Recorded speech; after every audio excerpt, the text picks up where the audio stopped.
Hey guys, Robbie K here.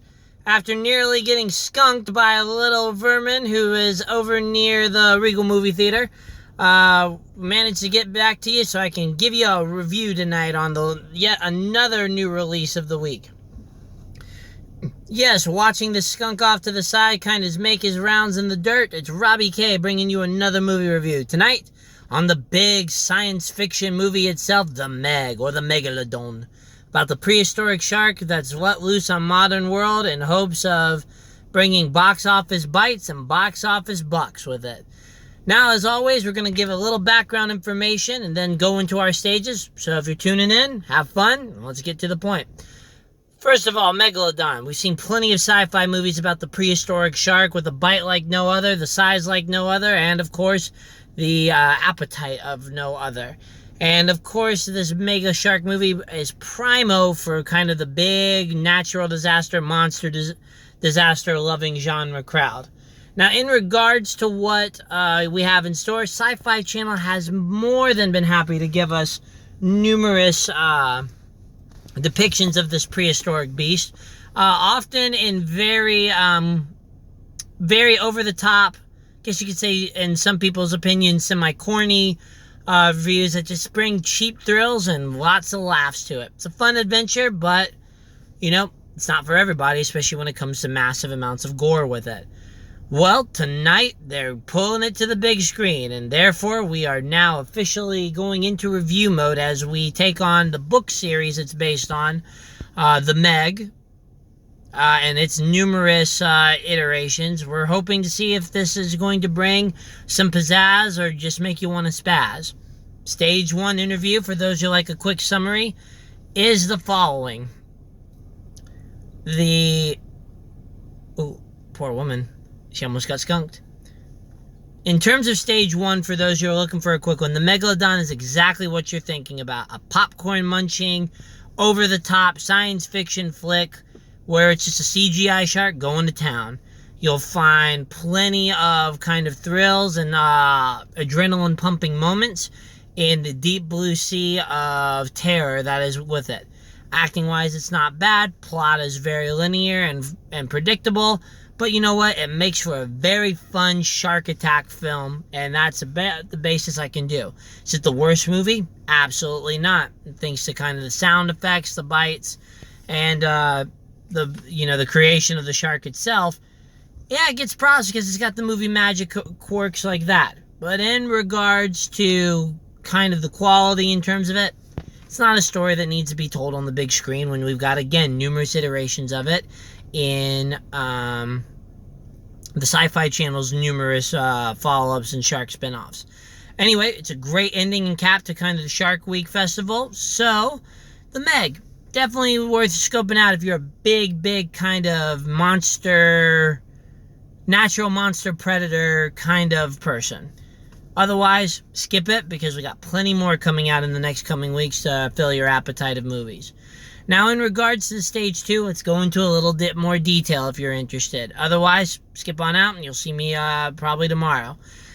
In regards to The Meg, the likes. First of all, the simplicity and the pace. It's a movie that moves fast, and because it's not so stuck up on the details of getting, of explaining every natural cataclysm and effect I had to go into making this thing, it just moves and is very fast-paced. Therefore, you're not going to be bored unless you, of course, hate the genre and you were dragged with your significant other friends to just go and hang out.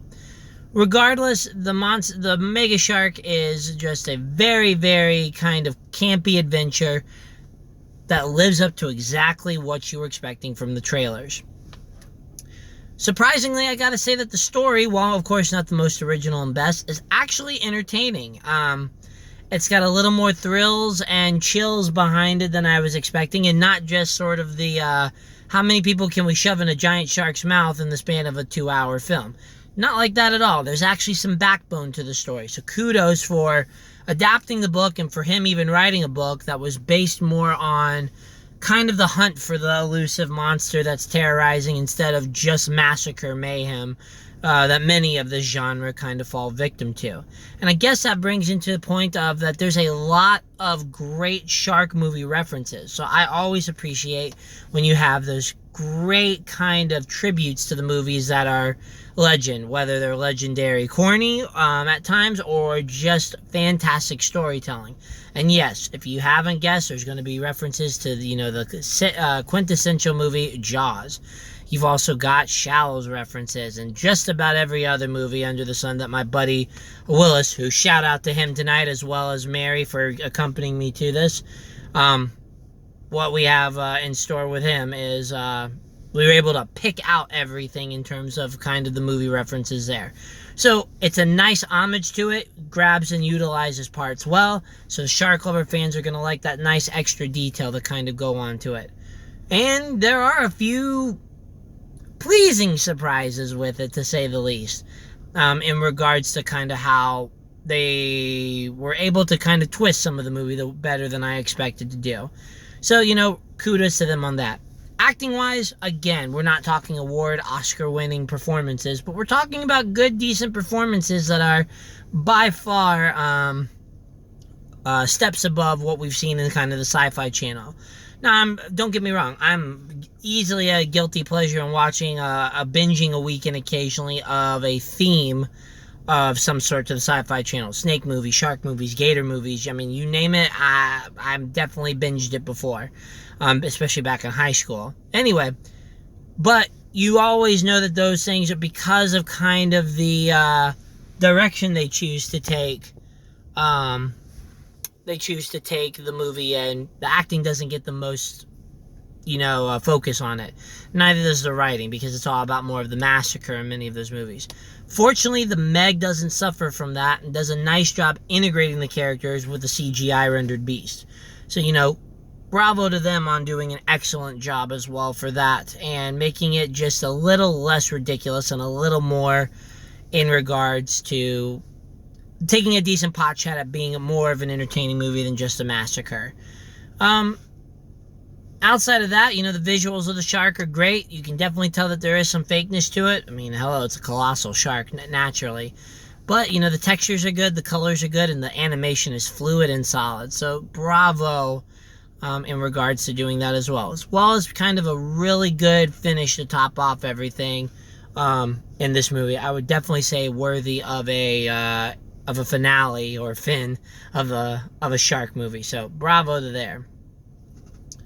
Alright, now we kind of get to the dislike parts of it. And the first part is the predictability. Maybe it's just because I've seen a lot of movies and I'm able to pick out a lot of the foreshadowing and stuff. But even though they try to do a good number of twists on it, it's at the same time very linear in terms of scope of how they're going to do it, and you kind of get an idea, and it takes some of the suspense out. The question is which of the secondary actors is going to make it, so that's kind of your suspense fold there. It worked very well, in that term, and if you just like a good predictable flick because you want other stuff, then you're going to be in good shape. Now, in regards to kind of some other stuff, yeah, the whole movie is ridiculous, and it takes these ridiculous twists to try to do stuff. When you get to those parts, when it gets a little preachy over the top or cheesy, yeah, you're going to have those eye-rolling moments, and for me, they did a decent job trying to minimize these, but at the same time, there are some very over-the-top moments that are a little bit eye-rolling for my taste. Now, in regards to something else, I guess something I love about Deep Blue Sea, if you've seen that movie, is the sequential kind of knocking out of the group in a little more stress-free manner, and they do a good job of kind of roping you and pulling you in.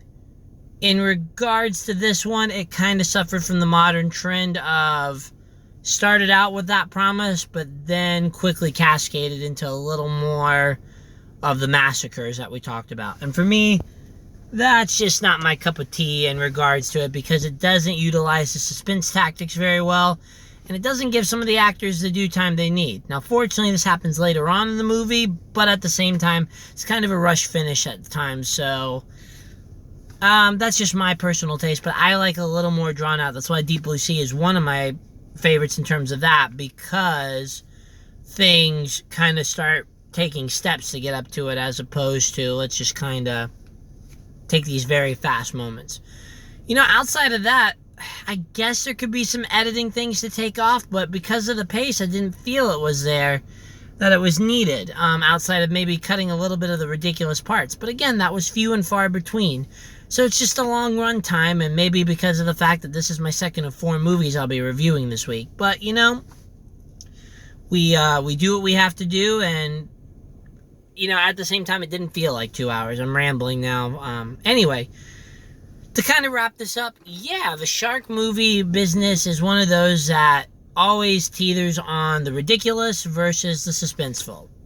When Spielberg took Jaws in his hands and dominated the art of horror storytelling with the great white beast of the sea, he did a fantastic job using a novel and crafting something that terrorized us to go back in the water. This movie took a step back towards that direction and away from this kind of the super ridiculous, maw-inducing crunch fest that can come with these movies. And I appreciate that. It doesn't mean that it's completely eliminated, but if you're a shark movie fan, you're going to like this one. And, I would say if that's the case, go check it out in theaters for the technology and the thrills that come with it. Otherwise, if you're a semi-shark fan and really don't want to see it in the movie theater because you don't like going to the movie theaters, then yeah, this one's waiting for you for a rental, and that's the plain and simple truth. Still, despite its predictability and some of the other components that I personally am not the biggest fan of, The Meg turned out to be a much more pleasurable experience than I thought in terms of just entertainment factor. My buddies both thought the same thing, and it's just a great time to go have fun with your friends at the movies. Now, we'll be back tomorrow with a double header, so stay tuned for that. But in the meantime, if you hate the sound of my voice and you want to read instead, I will have a written review coming up in probably about another hour and a half. So until then, guys, thanks a lot and have a wonderful evening.